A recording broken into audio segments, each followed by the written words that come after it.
Your host, Chef AJ, and this is where I introduce you to amazing people just like you who are doing great things in the world that I think you should know about. Today's guest is a wonderful chef. She's the author of many best-selling books, including my favorite, Plant-Powered Family. So if you have some kids that are struggling to eat healthy, you definitely want to check out her recipes.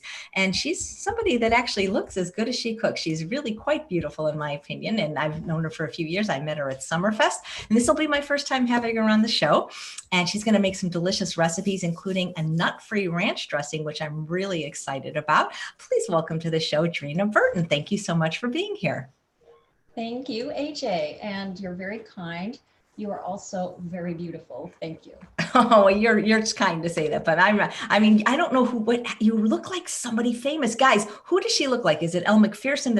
She looks like a model or an actress. And if somebody can nail it down, I'll give you a free ebook if you can tell me who she looks like. And you have ebooks too, don't you? Tell us about your books and your story a little bit in case people aren't familiar with you. I know Barb says I'm here for the ranch dressing, but we're going to give you the ranch dressing, but I'd like to know a little bit more about you. Yeah, I do have ebooks. I started in printed books, and I started my journey not through blogging. Like my cookbook journey started through cookbooks because my first cookbook came out in 2001, and we weren't really in the blogging world then. There was no Facebook and everything, right? The old days of doing our work in vegan and plant-based cooking. So my journey began, I'd say, in my late teens. I just was interested in food and health. It didn't stem from a good place. I was a child that was put on diets when I was very young, like grade 3, grade 4. And that, of course, when you have that kind of focus and centeredness on food not being healthy or not eating certain things, like a lot of restriction, then it becomes a focus. So, and a little later, as I was in my teens, my dad died quite young when I was young. And the trauma through that and the stress, I definitely went to food because of that, right? We often know. And then in my teens, I wanted to feel better. I also wanted to take off some weight. So my journey began from that place. But in the process, I just learned about healthy food. And I came across Diet for New America. That was my first pivotal book that I came across. And that was a huge eye opener for me, not just from health, but ethics, environment, everything. That book just, was a game changer for so many in the day. And I started to experiment myself. I took red meat out of my diet and thought, wow, this is interesting. Like my digestion works a whole lot better. And then chicken and fish. And of course, dairy was the last frontier, as it is for most people, but it actually made a huge difference in how I felt. I couldn't believe how much better I was doing. And so I began eating plant-based. That would have been, I was about 24, I think. And we were on the east coast of Canada, in Newfoundland. It was very unknown. The word vegan was completely unknown. So I didn't even mention it because it was like radical cultish at that time. And then a few years later, my husband's father had a heart attack. And very coincidentally, his cardiologist in St. John's, Newfoundland, again, a small town, this was unheard of in the day, recommended he look at Dr. Dean Ornish's book, Reversing and Preventing Heart Disease. So they came to us and said, we want to change our diets. How do we do that? And I had always been cooking and looking at different recipes, but I often just did my own thing. And so they asked me for recipes and I said, well, I'll start creating my own. And that's where it started. I started creating my own. We moved out to the West Coast and I thought, this is the time for me to make a change my focus on what I'm doing. I was working in management, in satellite communications, and I just went that direction. Sent out a whole lot of manuscripts to publishers and finally got a bite, and it started there. And my cooking has definitely evolved over the years. It's been like 20 years now with cookbooks, so things have changed. And but that was kind of the starting point. Well, what I really love about your work, and I think a lot of times people think of you as the go-to person when people have children, is you actually make this food for your children and your kids eat it. Oh yeah, they eat a lot of it.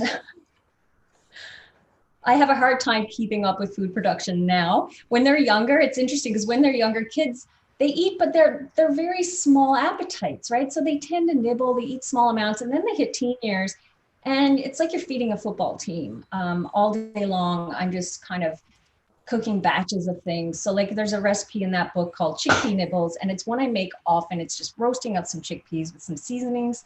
And I used to make one batch of that. Now I do like 4 at a time because they will sit and eat what's the equivalent of a can of chickpeas easily each. It's just, yeah, they have big appetites. How old are your children and were they raised eating this way, or did you transition them a little bit later in life? My girls are now, my oldest daughter, Charlotte, who is on the cover of one of my cookbooks. I'm just going to grab it because it's kind of funny.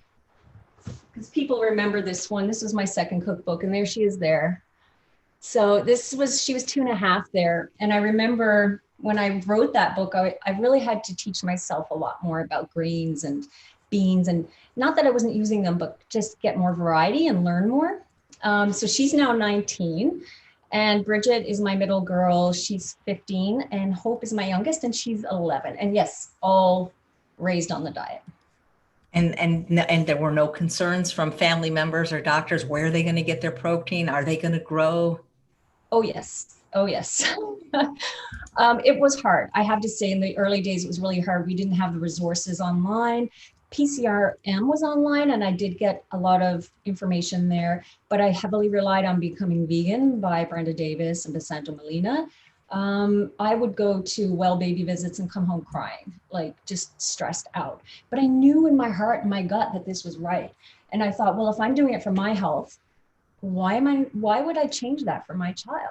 Right? If you're doing it for your own health, and yes, they have different nutritional needs as children, but that doesn't mean they cannot eat the same diet. They just have to eat more and perhaps consume more calories from fat at a certain point of time because they're developing so quickly. But yeah, it was stressful. Parents didn't interfere too much. We didn't live near them. But I did have people say, oh, well, you're going to give them meat now, or you're going to give them this now. And I said, no, if I'm not giving it to myself, why would I do that? Growing up, did they have any friends that ate similar to them? Did they ever want to stray because they were unique, or did they like being different? You know what? They did not have friends that ate this way. What I will say is, looking at them now, I feel like it has given them a certain level of strength and confidence that when you do something different, you have to hold some integrity in yourself to do that, right? To kind of do what's against the norm. And people say, oh, I've had people say this kind of thing like, you're forcing your kids to eat vegan. And I'm thinking, no, we as parents, it's our job to make good choices and help raise our children a certain way. So how we choose to eat is not that much different than what sports we put them in, or what religion we may raise them in or not, or what school we send them to. It's our choice to do what's best for them. And food is no different. So I think now, looking at them, they were raised in a sense where they had to hold that confidence and know, like, hey, I'm good with this, right? This is a good choice. It's healthy. It's good for the environment. It's good for animals. They didn't preach to their friends, but I am shocked at times. I've had people, or like my youngest will come home and say that kids said to her, what is that in her lunch when it's green peas? And I'm thinking, green peas are not a strange food. They're pretty common. So a lot of kids just don't know enough fruit and veg and whole foods, unfortunately. That is really sad. Are they healthy kids? Did they grow up healthy?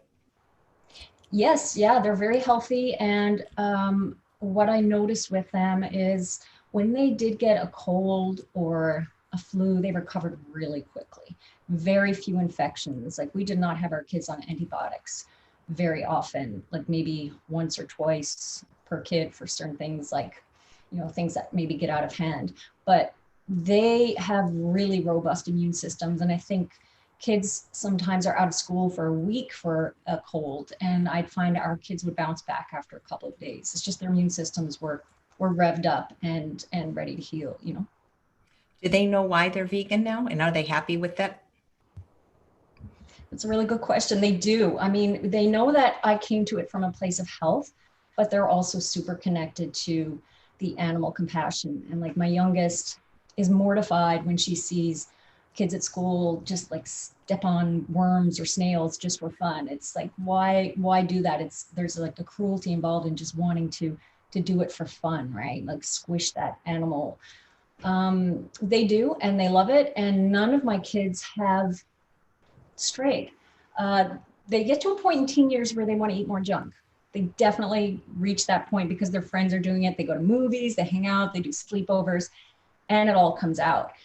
So that's the only thing. And you have to allow some of that, or they will rebel in other ways, right?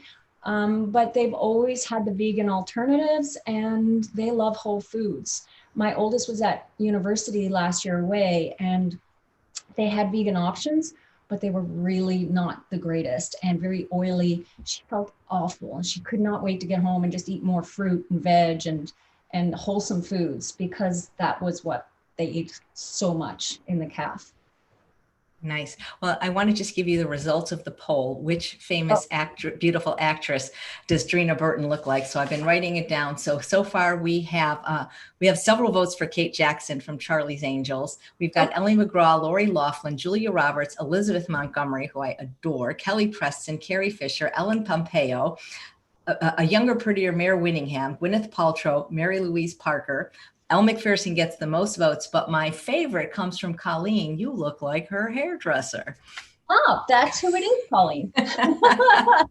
Oh, that's funny. It's my You're, secret side job. yeah. Well, you also have a side job though, and not necessarily a side job, but aren't you also a yoga teacher? Yes. I took my training a couple of years ago, and I teach once a week. And we've transitioned to Zoom lessons now, but also now going back to the studio slowly. But I teach once a week, and then I also do some substitute classes. And I teach more of a gentle yoga. I kind of involve some qigong and a little bit of kundalini for breath work, though. It's a lot of fun. I love it. It brought me to a new place. When I came to yoga from a place of maybe a little bit of breakdown. I wanted to go to do my teacher training after I had a really hard time in my 40s. And it's changed so much for me, like on an energy level and how I see myself and where I am right now. It's just been transitional for me. Yeah. Well, people always want to know the age of our guest, and she's going to be 50 very soon, guys. So just so you know, that's what it looks like when you're vegan or plant-based. Do you do a particular kind of yoga, Dreena? I do at home, I do a mix of, I do a little power yoga, but I do not like downward dogs and chaturangas and a lot of things that involve holding for the wrists and elbows. It really aggravates those joints for me. So I do energy work in my yoga, and I love yin yoga. I teach that as well, and I love doing it myself. It's so healing, and it's just yummy and amazing. Yeah, yin is my favorite, and yummy is a good adjective to describe it. I'm asking people if they'd like you to come back with a different hat on and do some yoga, and they said absolutely. So that would be something really Yeah, fun. I think yoga and plant-based are just a perfect marriage together. totally. I agree. Yeah. So what's really cool about your recipes is that kids like them, but grown-ups like them too. So somebody asked for me to show the book. This is the book I have. She has other books. How many do you have, and what are they called? I have done 5 solo books. So I have them here. I'll show you what I have. Um, my first cookbook, this is kind of funny because it really looks retro, right? This was my first one. And you can see even by the styling, it looks very like old school. It's the Everyday Vegan. It was my first cookbook, 2001. And then I did Vive la Vegan with my youngest, or my oldest. She was my only at the time. And with every baby, I had a cookbook, which was highly stressful. And then I stopped having babies and I just keep doing cookbooks, which is a lot easier. And then Eat, Drink, and Be Vegan was my next one. Let Them Eat Vegan. And then Plant Powered Families, which you showed. And then I did 2 with Dr. Bernard. I did the recipes for his cheese trap book. And I did all the recipes in the Reversing Diabetes cookbook. That's incredible. And to be so prolific. I mean, I'm struggling to get my 3rd and 4th book out. And it's like, I just eat so simply that it's like to come up with recipes. It's like, you're killing me, you know? I love creating recipes. I sometimes have to stop. Like, I love the creation process. It's the putting it on the computer and getting it on the blog or on paper. That is my struggle. It takes a long time, like, to sit down and do that. I just finished the manuscript for my next book, which is out next August. And yeah, so I'm trying to take a break from the testing, but I do love it. It's hard. What's your next book about and what's it called? It's coming out in August next year. And I think I can say the title now because we've discussed it enough with my publisher. It's called Dreena's Kind Kitchen. That's nice. That's nice. Yeah. You know, I don't like this question. Somebody asked it to me yesterday. I was interviewed for one of those virtual veg fests, and I only have created probably about 300 recipes. They go, "What's your favorite recipe?" And it's like, I don't know. It's like whatever I'm eating at that minute is my favorite recipe. You know? Yes. Do you have one that maybe is just very, very popular? I have a couple that are popular. My sweet potato chocolate cake is super popular. That's on my site. That one's, I'm surprised, not surprised, because it's chocolate and it's cake, so of course it's going to do well. But it just took off on my blog, and that's in Plant Powered Families. My creamy artichoke spinach dip is also super popular in my Plant Powered Families book. But it's funny because these fritters that we're making today, I love them and my kids love them. And that surprises me how much they love them because it's literally zucchini and chickpea flowers and some seasonings and it's done. And they will ask for more and kind of fight over the last one. So that's, a great thing. Nice. Well, Gina says your cheese sauce is famous. There's a question from Chris. What % of your recipes are bean-based? And someone said, is there a lot of tofu in your books? I don't know what percentage are bean-based, but I love beans. Greens and beans are kind of like the cornerstone of my diet and, as well as lots of other fruit and veg. But I love beans. So they're in a lot of my recipes. I don't use a lot of tofu. I include some because I know, people like to eat tofu. We eat a little bit of it. The kids like it a lot. The kids eat it more than I do, but we eat beans every day, maybe twice a day. So I have a lot of bean recipes. Nice. And are they all oil-free or are they sugar and salt optional? So what is your cooking style? Yeah, great question. So my recent books, Plant Powered Families, and then the recipes I did with Dr. Bernard, all oil-free. My earlier cooking was not oil-free. It was always on the side of very healthy though. Like we went through a big phase in vegan cooking where things became really indulgent and a lot of sugar and a lot of oil. And my recipes were kind of like on the fringe because they were healthier with whole foods and not much oil. But the recent recipes are all oil-free. I use natural sweeteners being maple syrup, coconut syrup, date sugar. But I try to give people options to substitute where they can. I think That's people nice. who want to cook without sugar and salt, they already know how to make those changes and their palate's adjusted to, which is the biggest thing, right? So my recipes are kind of geared more to people who are interested in moving into the diet and want to eat healthy, but they do have salt in them and they do have natural sweeteners. Nice. Well, good to know. And somebody has a very nice comment. Elaine says, all of your cookbooks are amazing, Dreena. Can't wait for the new one. And when she has a new one, she'll come back on and maybe make a recipe from it. So speaking of recipes, what are you going to make today? We're going to make the chickpea fritters. And these are, so I made some yesterday to show you straight away. I'm so bad with the camera, AJ, but there they are. They look delicious. And these are chilled. So the great thing about this recipe is you can make a big batch. I'm going to do a single batch, but yesterday I did a double batch and then I put some in the fridge. And then all you have to do is maybe warm them a little bit. You can eat them cold, but pop them in a toaster oven and warm them for like 5-10 minutes. And they just come right back like they were just cooked. And then you can have a sauce with them or eat them straight up. You literally take them and eat them straight like a pancake. But yeah, so see if you can see it very well. Me and my camera work. They look delicious.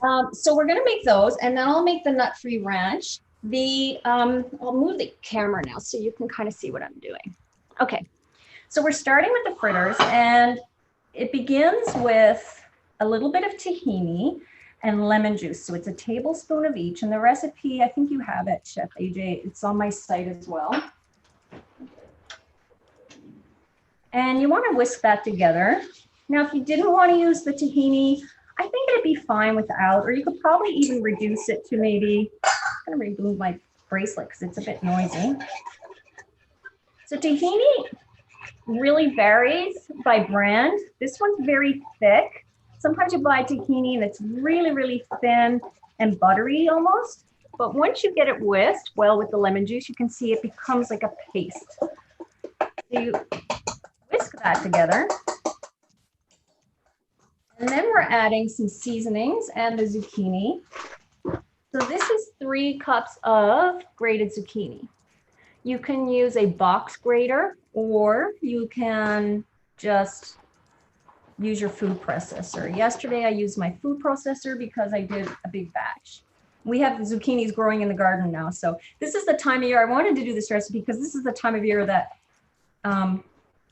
lovely friends may bring you a really huge zucchini from their garden, and they don't know what to do with it. And they're like, we have the zucchinis, and they're huge. And the bigger zucchini get, the less tasty they are.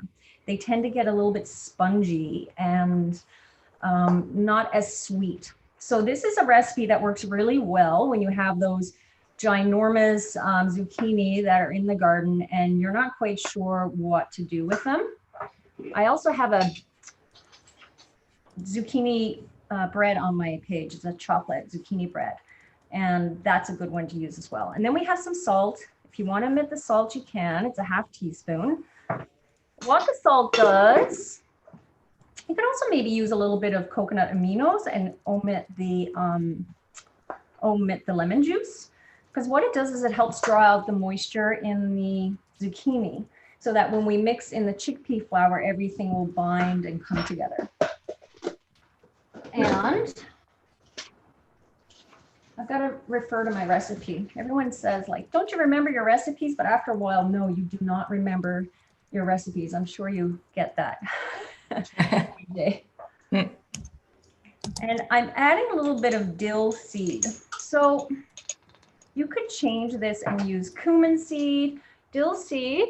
I'm going to try to show it in the camera. I like using dill seed because dill weed, when you have dried dill weed, it tends to go stale really fast. And I don't like the flavor, and it also looks really dull in color. So dill seed has great flavor. If you wanted to use cumin seed, that's another option. I'm just going to show cumin seed because a lot of people use ground cumin, but they don't know about cumin seed. And it's super flavorful. And when you bite into it, you just get like a little pop of cumin. It's so nice. So I use dill seed because I think it goes really well for this recipe. If you had fresh dill, that would be great to add in there. And a little bit of pepper if you like pepper. And then I also add some chives or green onions. And these ones we got, I had a friend the other day invite me over. It was someone I met in yoga. It's one of my students. And he has this huge garden and he was growing raspberries and all kinds of vegetables, and the raspberries were ready to pick. So he invited me over and we got, oh my gosh, the most amazing raspberries, myself and my youngest. And then he said, take whatever else you want. He's like got onions there and apples and herbs, and he's growing corn, but that's not ready. So we picked some onions, and then these are the tops of the onion. And I thought, well, this is just like going to the store and buying green onions. So I kept them all and cut them and put them in the fridge. And I'm going to chop some and then put some extra in the freezer as well for the winter, because I have a lot. So these are the tops of fresh onions, and just add that. That gives a little extra flavor and also some really nice color. And then the chickpea flour. So chickpea flour is simply the whole dry chickpea ground. And I use about a scant cup. So you can use anywhere between 3/4 to a cup. And I find it depends on what you like. If you like a thinner, more delicate kind of fritter, or if you want one that's a little bit more substance. If you want a more delicate one, you use a little bit less. Okay, so that's our chickpea flour. And we're gonna mix this together. And right now this looks like it will never create a fritter because it's very separate. It's not coming together, but it will. Once the water comes out of the zucchini, do not add extra water. I did when I was testing and then had to revamp the recipe many times. And another thing is never taste raw chickpea batter. As you know, AJ, it tastes awful, right? Raw chickpea flour is nasty. And you know, flour doesn't taste that really good anyway, any kind of flour, you know what I mean? You're right, absolutely right. But sometimes you can make cookies and things with raw chickpea flour, and if you taste the batter, it's just awful. So let it cook and then taste it. So now you can see it's starting to form like a thick batter. It's starting to come together. So I'm going to let that sit because the recipe does call for it to sit for about 10-15 minutes. And that's just so all the juices can come out. And while that is sitting, we will do the dressing. So this is actually a ranch dressing, but we are making it thicker today so we have a dip for the zucchini fritters. And you could use anything else you like. I mean, you could use tomato sauce or balsamic reduction is really nice with these. But people love ranch dressing, I find. And it's always one of those recipes that people want to have made vegan and healthy. So the base that we're starting with is very unusual for many recipes for dressing. It's potato. One of your favorites, right? You're not kidding. I love potatoes. So this is pre-cooked potatoes. I did these in the Instant Pot, but often I bake potatoes just straight in the oven when it's cold because we're in Canada and it's not hot here all year round. When it's cold, I'll bake these. In the summer, I do them in the Instant Pot. I leave the peels on. Whether you want to take them off is up to you. But for me, it doesn't make a big difference in the dressing. And these are new potatoes, so the peel's really thin. We're going to break it up. And to measure it, I literally just break it, stick it in the measuring cup. It's just a 1/4 cup. And what this does is just thicken it, right? It provides substance to the dressing, kind of like, I think when people are making dressings traditionally, they'll use oil. Well, this is the substance that helps bind everything together.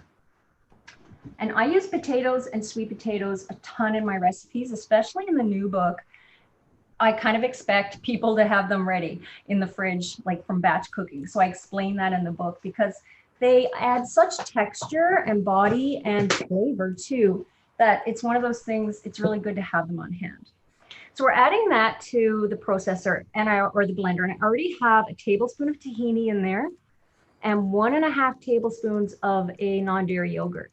Now, non-dairy yogurts also vary a ton, and some are very strange tasting.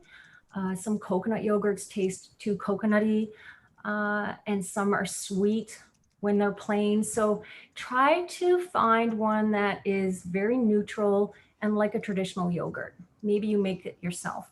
If you don't have yogurt, then you can just skip it and use the milk. But it adds a little nice, what's that flavor note in there, right? It's kind of like, what is that? And now we're adding some milk. So I'm just checking my recipe again. So for a dressing, we're using a 1/2 cup and a little bit more milk. I'm going to start with a 1/4 cup. And the reason why is when I'm blending, I find if you add too much water or milk right away or liquid, the thicker components don't blend as well. Even in a high-speed blender, it helps to do that. If you have a regular blender, definitely add a little bit of liquid first. And then we've got some seasonings. So you can use onion powder, garlic powder. You can use some fresh garlic. Here I'm using the dehydrated garlic and onion flakes. I think they add nice flavor. And pepper. We have a few questions, Dreena, on substitution, so I'll read them to you if you don't mind. Yeah. Janelle says, can you sub white wine vinegar for the red? That's the first one. Yes, absolutely. With vinegars, really you want to kind of go with the same type of vinegar in terms of color and flavor. So usually apple cider, red wine, and rice vinegar sub pretty well for each other. Not white vinegar, it's very harsh. And then balsamic vinegar is much more robust and dark. So I wouldn't substitute balsamic for these, but red wine, apple cider, rice, they're usually quite good. Nice. Guys, if you're asking for the recipe, they're in the show notes. So if you can't see them now, you'll be able to see them right afterwards on YouTube, I promise. And Mary says, which cookbook is this in? This is actually, oh, sorry. Yes, this is in one of my ebooks. So I have, you mentioned the ebooks. I have three ebooks. One is called Plant Powered 15, and it was just sort of an on-the-fly recipe book that I did with 15 oil-free recipes. Then I have Plant Powered Dressings, and it's all oil-free dressings, and only one has nuts. All the rest are nut-free.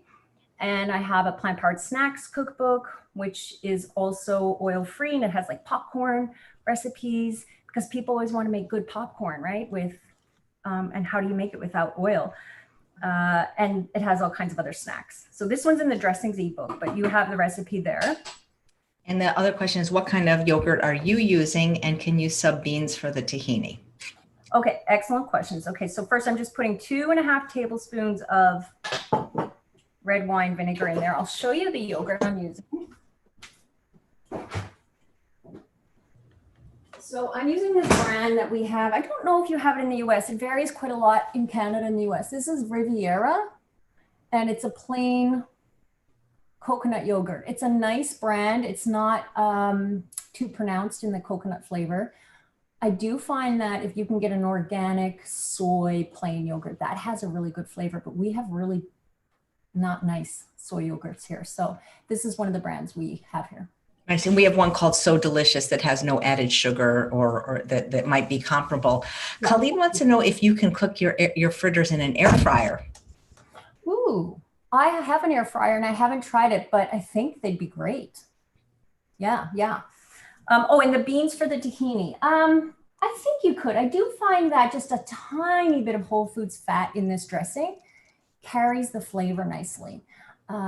So even if you reduce it to maybe a half tablespoon, or try it with a little bit, or even just try it without, just use the potatoes and see. Because I don't think you actually need to add beans to it. I'd probably just go with the potatoes. Nice. That looks delicious. And let me see, what else do we need here? Oh my God. Angie says, Dreena is a Canadian treasure. Well, you're a Canadian beauty and treasure too, Angie. Is that Angie Ramsey? You know Angie Ramsey? She's pretty too. She's lovely. She's kind of been with me from the beginning in terms of following my work, and she's a sweetheart. Thank you, Angie. Welcome, Angie. I don't think I've seen you on the broadcast before. Good to see you. Do you live anywhere near Brenda Davis or Vasanto Molina? Brenda used to live in Kelowna, or I think she's in Kelowna now. We're in White Rock, which is about an hour south of Vancouver, and it's about 4 hours from Kelowna. I think that's where Brenda might be now. Or so in Alberta now. You guys aren't hanging out then. That's too bad. No, I would love to hang out with Brenda. She's amazing. Yeah, she's another beauty. She is amazing. Jamie says, can you use oat flour instead of chickpea flour? Oh yeah, Stephen Turner's another beautiful Canadian. He's a boy. But that doesn't Canadians are on today. I love it. I know, it's great. I'm measuring a teaspoon of Dijon, and sometimes it's really hard to get out of the I store my mustard upside down for that very same reason. Yeah. And the kids love when I try to squirt it, because of course it makes that noise, right? That makes kids laugh when they're at that age. Okay, so I'm going to blend this up. Oh, oat flour. The thing with oat flour is I find it's a little bit sweet, and I find you can get a little bit sticky if you use it alone. I love oat flour. I use it in baking, but I tend to combine it with another flour in baking because I find it can get quite gummy. I haven't tested it, but I think it might be a little sweet for the fritters. Okay. And Haunted Mansion wants to know, could you sub silken tofu for the yogurt? Oh, I think that'd be fine. Yeah. Yeah.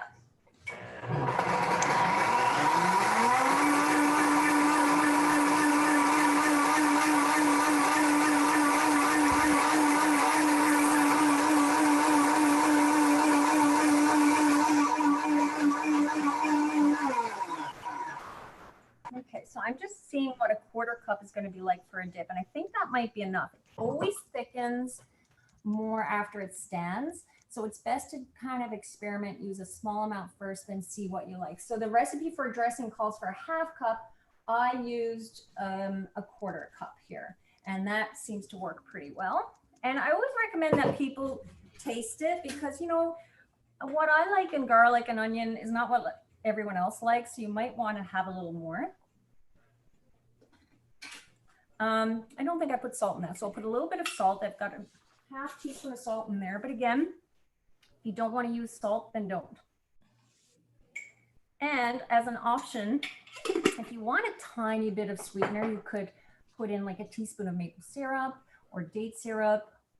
Again, though, I think if you're using a non-dairy yogurt, it might have enough sweetness depending on the brand.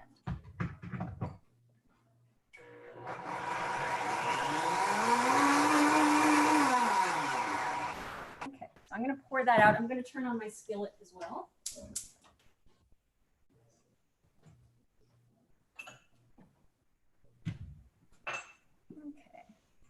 so you can see this is pretty thick now. Oh, that looks perfect. And this is a blend tech. It's called a twister jar.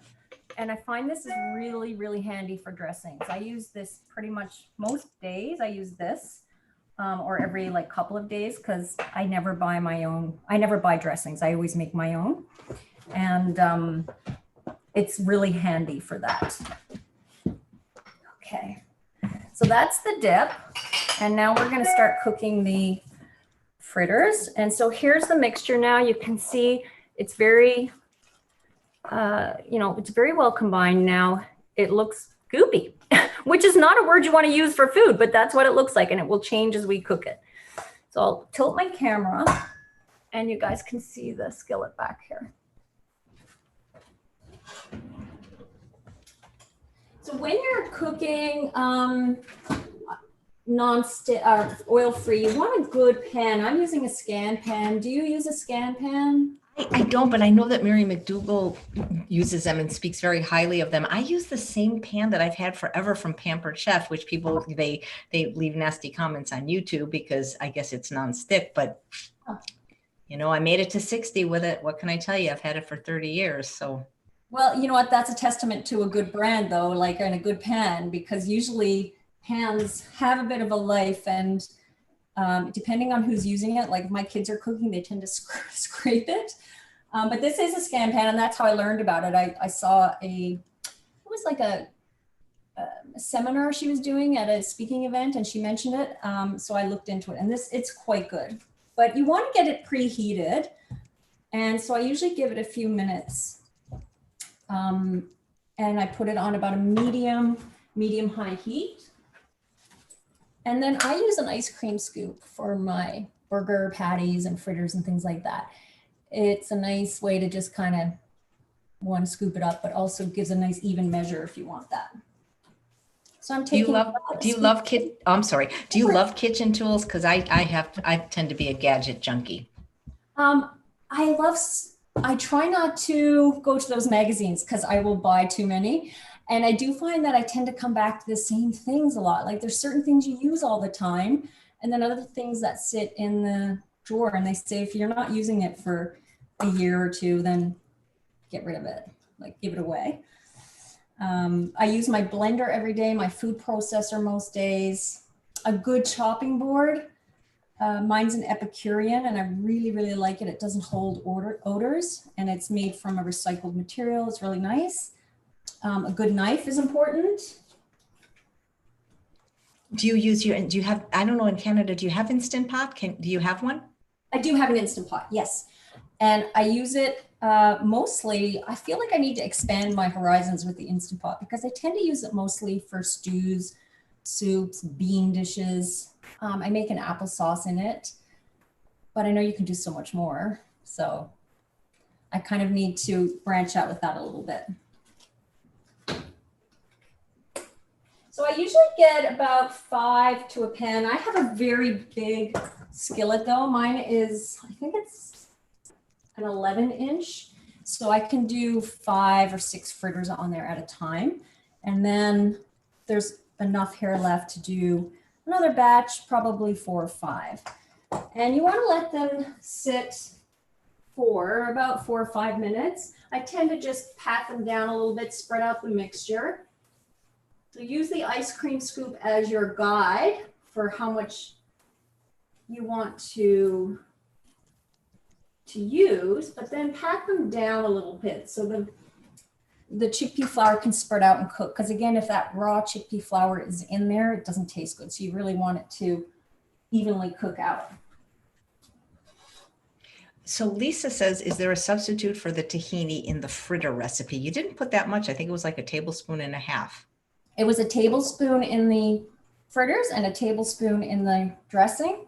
I think, again, you could try it without. I haven't, but I think it'd be fine without. My mom wants to make them, and she doesn't have tahini, and she doesn't get out and shop much. And I said, just try them without and see how it goes. So I'd kind of recommend the same thing. Just give it a try and see how it goes. Great. Yeah.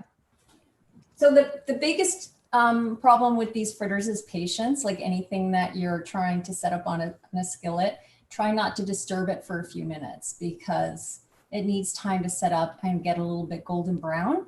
And if you're trying to flip them too early, everything gets sticky on the pan and the skillet or the flipper gets sticky. So give it a few minutes, have some patience, get a cup of tea, take a few deep breaths, give it time to cook.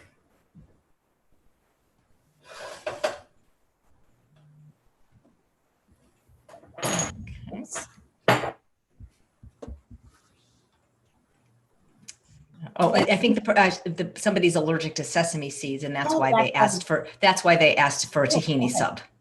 Another great. So again, in the next cookbook, I use pumpkin seeds quite a lot, and I've been using them as a nut substitute quite a bit. So if you want to use something in here, you could use sunflower seed butter or even pumpkin seed butter. It's darker, so it's going to change the color of the patties, but in terms of what it does for the recipe to give you the same result.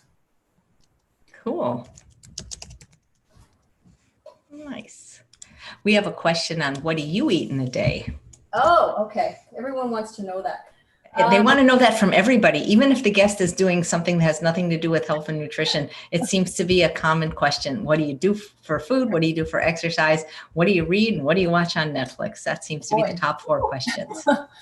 I am not a big breakfast eater. I don't like eating early in the morning. I tend to have, I have a green smoothie, and I know a lot of people don't do green smoothies anymore, but I still love green smoothies. I make them quite green though. So mine are not so much fruity as they are greeny. And I put a lot of lemon in there, lemon and ginger, and sometimes turmeric and parsley. I put parsley in my green smoothies. This is really high in vitamin K and iron. And so that sounds really yummy, right? Ginger, parsley, and turmeric in a smoothie, but I do balance it out with some flavors. But the thing is, I can have it greener than when I started, like years ago. And then I love green matcha, and I tend to have green matcha teas in the morning. I drink those a lot. Lunch, I always have a salad bowl of some kind, like lots of greens, and I tend to use leftovers of what we've had the day before. So if I've made something with beans, like a casserole or a salad, then I put that kind of like a Buddha bowl, where I make it with whatever I have left over. Just kind of make over the meal that you have.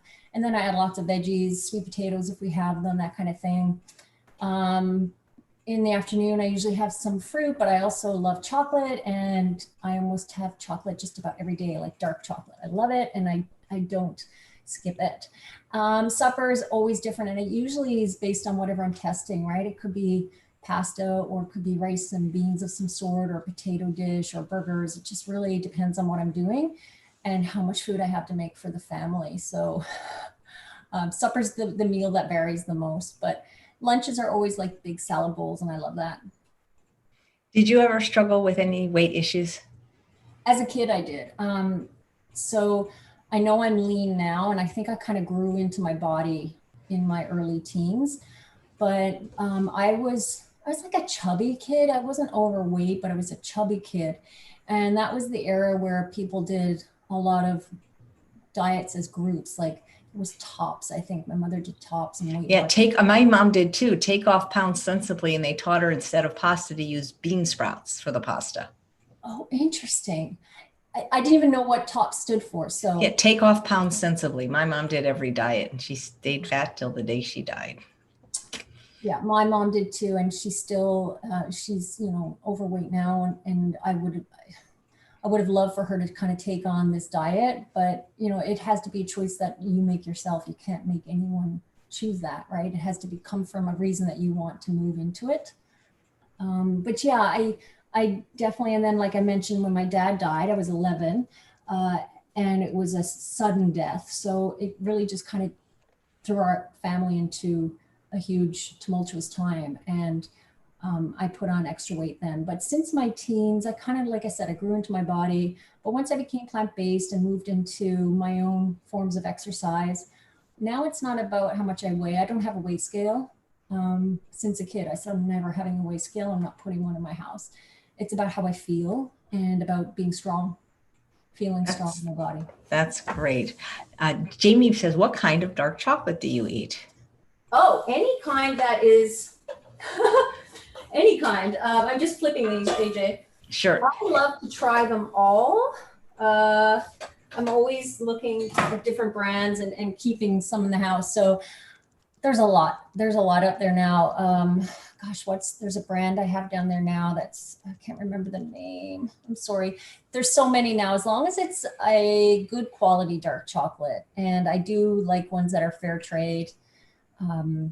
It's just kind of nice to know they're sourced in that way. But I like dark chocolate, like 88%, that kind of thing. People are asking about the fruit container that they're seeing to the right of your sink. Compost? No, there's like a lot of fruit to the right of your sink. I think they're asking for. Oh, this is my dish drainer. Okay.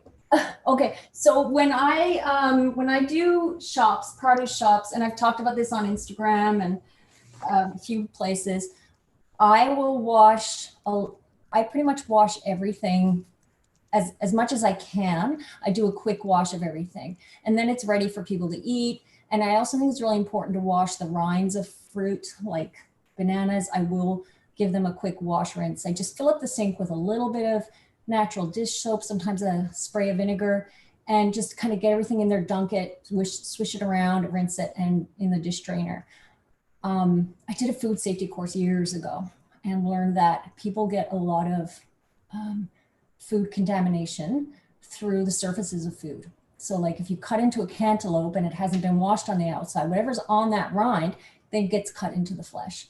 So since then, I always kind of give everything a quick wash. And then with everything that's happened with COVID and such, it kind of just made sense to, I think for a lot of people, to give their food a wash before they use it. But what's really handy is that if you're doing vegetables like carrots and zucchini and celery, if you give it that wash and then get it in the fridge, every time you want to use it, it's ready. You don't have to then give it a rinse and then prep it. Yeah. So Absolutely. Often my dish drainer looks like that, unless, of course it's dishes time. So Susan's asking, you're cooking the fritters in the scan pan, but you're not adding any liquid to it, no oil, no water. You're just. No, if it's okay, I'm going to bring the camera over so you can see now what's happening there. Oh, I see your Instant Pot. Yeah. Oh yeah, right there. Yeah. I want to make some applesauce. My friend also had some apples that we got, but they're quite sour. So I want to make applesauce. It's so easy to make applesauce in the Instant Pot. Oh my gosh, it's the easiest thing and it tastes so good. It's so sweet. Like, I don't normally eat breakfast, but I had to take this medication. I just had no choice. And you have to take it on you can't take it on an empty stomach. And I'm like, I'm not hungry at 7 a.m. What can I eat? Right. So I've been doing applesauce, and it's like, it's so sweet. Like it's almost sickly sweet how sweet applesauce is. And just a little bit of cinnamon in there. I know. It's like, it could be dessert. It's like, wow, this is just, ridiculous how sweet it is. So I'm taking these off. They need about like 4 or 5 minutes on each side. And then they're golden. My kids are going to be so happy that they get to eat these today. And you can see, I like to put them on a cooling rack then so that they don't get soggy. God, they look beautiful. There's a question was your husband always vegan, or did you have to convert him? Oh, I get asked that all the time. When we met, we were both eating meat. And I'm just going to throw these on here now. And we did the transition together. So we were early. We've been married almost 20, we'll be married 27 years this year. And so when we started dating, we were both eating meat. And then we just kind of learned about this and went together. And I think for him and for most people, if the food tastes good, like, what's the issue? If it tastes good and you're satisfied, what's the issue? If there's no meat in it, I think it's more of an ego thing for people. Like, they think they need it, or for men, it's like the manly thing. But Game Changers has changed that perspective for so many. So we did the transition together, and he's just been along for it, loves it. He actually cannot stand anything that is too meaty, like the substitutes. He hates those things now. Yeah, I've never even tried them. I don't know. I'll probably go to my grave without trying Beyond Meat and Beyond Burger, because it's like, I didn't like it when it was the real thing, so I can't imagine liking the fake one. Yeah. And I bought the Beyond Burgers because I was so curious and I wanted to try them, like just to cook them and see. And it freaked me out a little bit because they smelled so much like, I had a flashback of being a kid and smelling that cooking in my house, and the oil on the pan was outrageous. Like, it was so much. And then I remembered that when you cook meat, there's that smell that gets in the house, and it stays and it lingers because of all of, I don't know why, the whatever's burning in the meat, and the oil kind of lingers in the air, and it's in the house for a while. So I felt like for 2 days I had this smell of meat in my house. It was really bizarre. We all tasted them, and it wasn't our thing. I love that they're there for people. Like, I love that people can now go to A&W. Like, my kid can go to A&W with her friends and get that burger and be in that social situation and not feel odd, right? And her friends will get it too. But for us at home, like you said, it's just not for us right now. And but the dog loved it. Funny. That's so loved it. Maybe I'll get some for Bailey. That's funny that you mentioned A&W. I don't know if we still have them, but when, somebody had asked me on the live, is there anything I miss, with the way I eat now? And I said, well, I kind of miss black licorice a little bit. I used to love root beer. I wish there was a way to make things taste like root beer without, sugar, just like that flavor. Yeah, I loved root beer too. And when I was pregnant with my middle girl, I wanted onion rings so bad. It was just killing me. Like, I wanted them so bad, and I didn't know whether they were frying them in animal fat or whatnot. So I just kind of sucked it up. But I've now done an onion ring recipe, and it's on my site, and they're baked. They're super good. And for me, I missed ice cream a lot because there was nothing on the market when I became vegan. There was just nothing. There was none of those plant-based ice creams, and I miss those a ton. And that's actually my favorite, like, dessert in the world is ice cream. It's my favorite thing. Wow, that's great. So your ebooks, are they all available on your site, dreenaburton.com, that I've been posting from time to time in the chat? Yeah, they're on there. And sometimes I run a promo, like a discount. So if they're on my newsletter or follow me on Facebook, they'll see that. I was thinking about doing one this week or next week because it's summer and everyone's making dressings. So they'll see that, and then they can get a discount on it. But they're pretty inexpensive. I think the ebook I think one is $5.99, the other $7.99, something like that. That sounds great. So is the recipe completed? Yes, it is. I was just flipping the ones on the pan. And so we have these here, and Oh my they're God, much they look fresh. so good. They smell amazing. And like I said, my kids will eat these up and everyone loves them. They're quite substantial too. And when you have those huge zucchinis, such a great use. And then, yeah, you can dip them in the ranch. Wow. Oh my Yeah. God, that looks just like food, like that you would get in a restaurant. It's food. That's what's funny is people think like vegan food is so strange. And I'm like, everyone eats bananas and rice I know, and it's potatoes or crazy. And it's not processed, or as you might say, processed. That's right. It's not processed. I love the way you talk. Well, you're going to have to come back. I'm saying right now, whether it's yoga or cooking, and but for sure when your new book comes out, definitely, and show some recipes because you're just lovely and you make food taste and look delicious. Thank you. I'd love to come back. And I want to thank you for the work you're doing every day, bringing these videos to people. It's phenomenal. And I know how much work that kind of thing can take to be on screen. I do it once a week and it's pretty draining. So doing it every day, kudos to you. Oh, thank you. Thank you. I'm nearing my 200th broadcast. And the only part I don't like is I got to get dressed every day. Cause if it was a podcast, they wouldn't have to see me and I got to take a shower. I got to put a shirt on. I've got nothing on from the waist down. So no, I can't. What's your website? Her website is her name. I'll post it one more time. Dreena, Dreena, Burton, Burton.com. And that's where you'll find her ebooks and your regular books, Amazon, or do you also sell them on your website? Yeah, no, I don't sell on my website. I just direct them to Amazon. Right. And I did post a link and I'll post it again for at least plant powered families, because that just happens to be the one that I have. But like you said, you have, I believe, 7 books now. How did you hook up with Dr. Barnard twice? I mean, that's quite a coup. That's amazing. I love Dr. Barnard. I know. I mean, it's interesting because he wrote the foreword for Eat, Drink, and Be Vegan. And that was many years ago. And then I met him. He was doing a talk in Vancouver at one of the Whole Foods. And I said to my family, I want to go meet him because I wasn't taking many trips and I wanted to get in and meet him. And I did. And then I think we had a couple of other email exchanges. He also wrote something for Plant Powered Families. And then he just reached out to me and asked if I want to do the recipes for the cheese trap. And I was like, hell yeah, of course I do.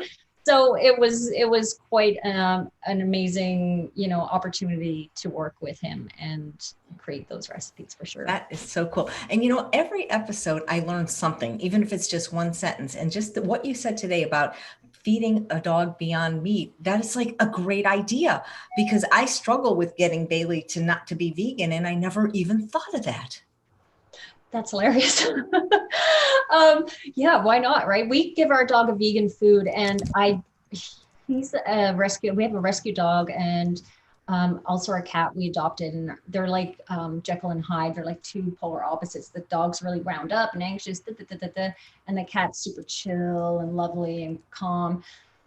So he has anxiety and he was always very high strung, and we started him on just regular food. And he's still anxious, but I noticed when I shifted him to vegan food, it took him down a bit.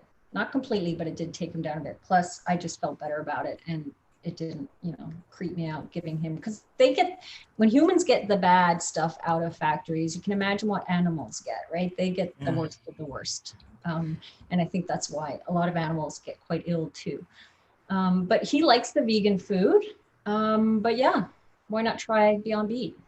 Right. It's such a great idea. And people are saying, please invite Dreena back. So I'll book her for the yoga in October. And whenever she wants to come back for another demo, please try her recipes. They're in the show notes, and check out all of her wonderful books, including this one, Plant Powered Families. You can get them all on Amazon, but her ebooks you can get on her website, which is her name, DreenaBurton.com. And Linda Middlesworth, who's watching, says go to vdog.com if you want to check out some vegan dog food as well. That is what I feed Bailey, the dry for sure. But I got to get a wet that's Bailey's going to eat, and then she could be 100% vegan.